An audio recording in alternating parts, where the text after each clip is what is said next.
When I see the no posters around surrogacy saying that the only relationship you might have with your mother is 9 months in the womb, as somebody who's adopted, I find those posters hurtful, demeaning. On the matter of the referendum, they're actually misleading, and they're meant to be like, if I can go back to another referendum, they're meant to be like the posters in the divorce referendum, which said, "Hello divorce, goodbye daddy," implying that the men of Ireland were going to literally run away from their wives and go off with somebody else, and no child in Ireland would actually have a father.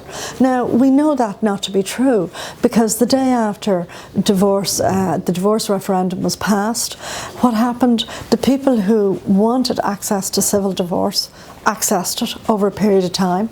The people who were in happy marriages and wanted to stay married stayed married.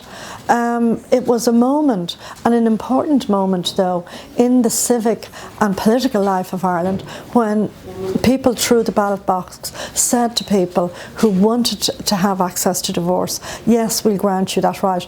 Similarly, this decision is whether through the ballot box the people of Ireland will say to gay and lesbian people, yes, we want you to be able to access civil marriage. It doesn't impact on any religious practices in relation to marriage. That's a matter for those religions.